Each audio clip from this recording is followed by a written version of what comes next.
Assalamualaikum warahmatullahi wabarakatuh.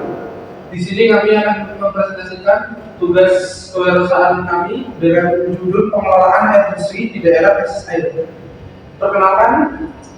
Sebelumnya nama saya Desa Sinafiansa dengan NIM 2310411114. Saya Anas Pramuski dengan NIM 2310411116. Saya Raja dengan NIM 2310411144. Saya Sekolah Dari dengan NIM 2310111171.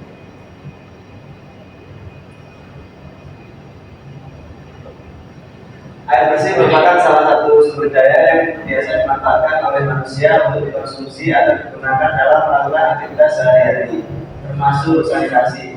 Meskipun persediaan air begitu melimpah, nyatanya air bersih yang layak dan aman dikonsumsi oleh manusia sangat terbatas.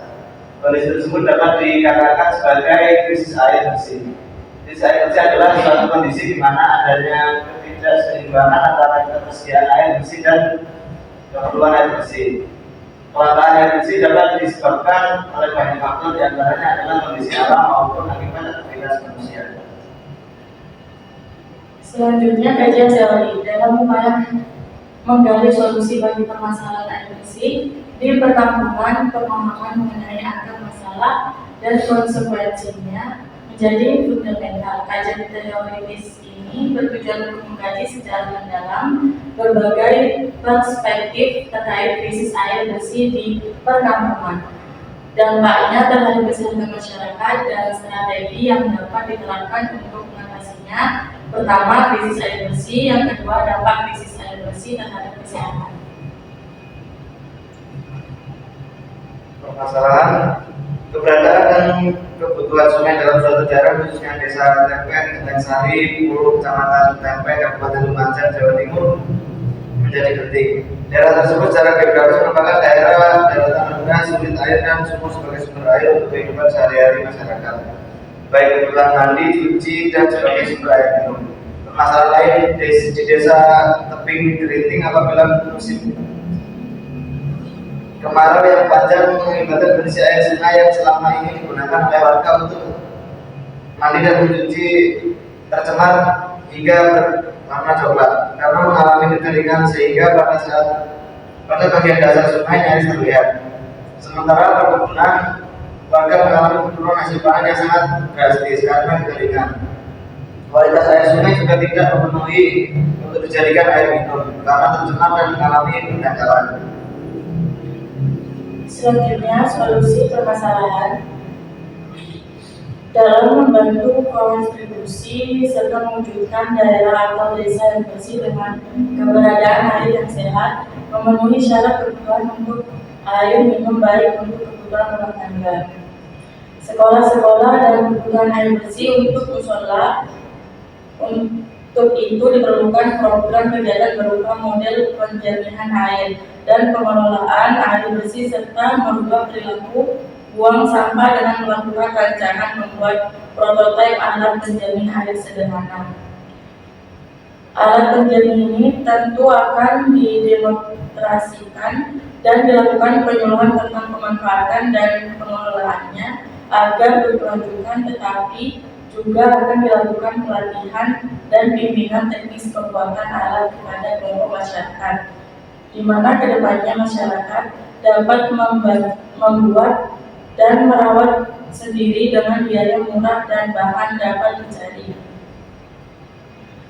Untuk mengatasi krisis air bersih pada musim kemarau akan dipasang di instal pusat pengumpulan air hujan yang sudah dipasang agar masyarakat dapat menampung air sebanyak-banyaknya.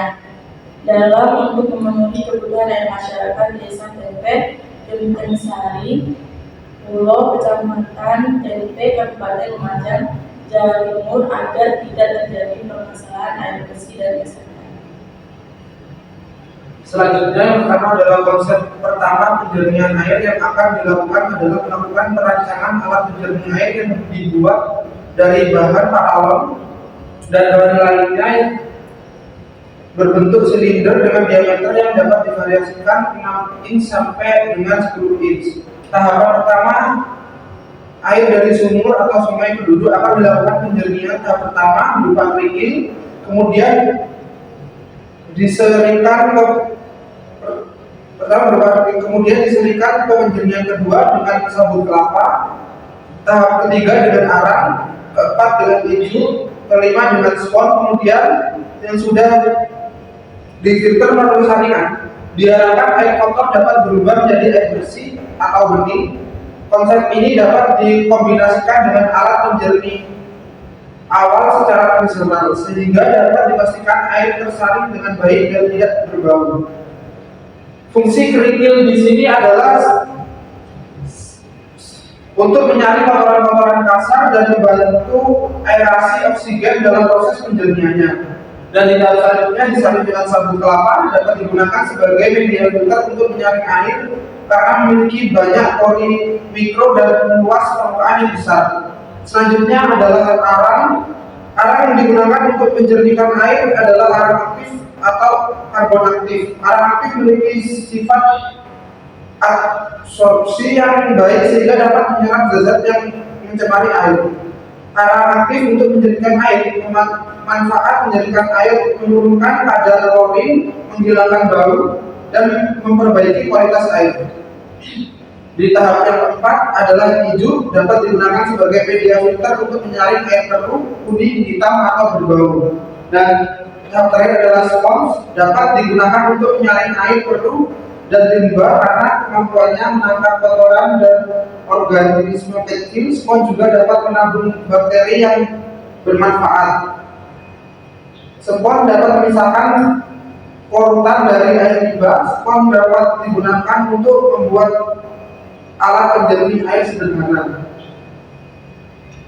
Dan yang kedua, konsep yang kedua adalah penjernihan air. Yang akan dilakukan adalah melakukan perancangan alat penjernihan air yang terbuat dari bahan paralon dan bahan lainnya berbentuk silinder dengan diameter yang dapat divariasikan 6 sampai dengan 10 inch. Tahap pertama, air dari sumur atau sungai penduduk akan dilakukan penjernihan. Tahap pertama A berupa alat filter dengan ukuran filter 3 UM, kemudian diserikat ke penjernihan kedua, penjernihan filter karbon aktif dengan ukuran 3 mikron. Kemudian yang sudah difilter melalui saringan dan karbon aktif diharapkan air kotor dapat berubah menjadi air bersih atau bening. Konsep ini dapat dikombinasikan dengan alat penjernihan tradisional sehingga dapat dipastikan air tersaring dengan baik dan tidak berbau.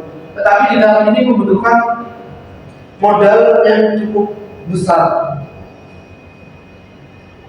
Konsep ketiga adalah cara menampung air hujan sebanyak-banyaknya dengan memasang talang di atap rumah. Lalu air yang turun dialirkan ke filter penyaringan menggunakan pipa dengan isian dalam filter, yaitu tahap pertama berupa kerikil, kemudian diserikan ke penjernih kedua dengan sabut kelapa, tahap ketiga dengan arang, keempat dengan hijau, kelima dengan spon. Kemudian yang sudah difilter melalui saringan dan ditampung di tangan diharapkan air kotor dapat berubah menjadi air bening. Konsep ini dapat dikombinasikan dengan alat penjernih awal secara tradisional sehingga dapat dipastikan air tersaring dengan baik dan tidak berbau.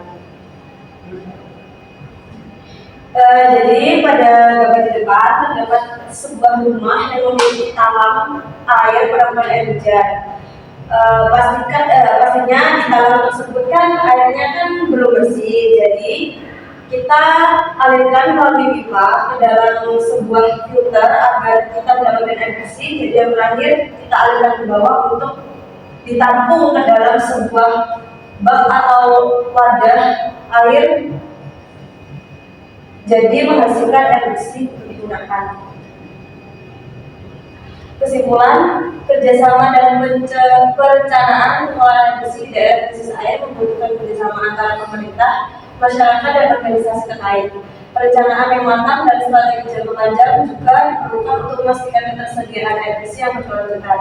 Pengelolaan air bersih di daerah krisis air membutuhkan pendekatan yang komprehensif dan kolaboratif dengan mengintegrasikan upaya konservasi, teknologi, peraturan, dan pendidikan masyarakat untuk memastikan ketersediaan air bersih yang benar. Sekian dari kelompok kami, kurang lebihnya mohon maaf. Wassalamualaikum warahmatullahi wabarakatuh.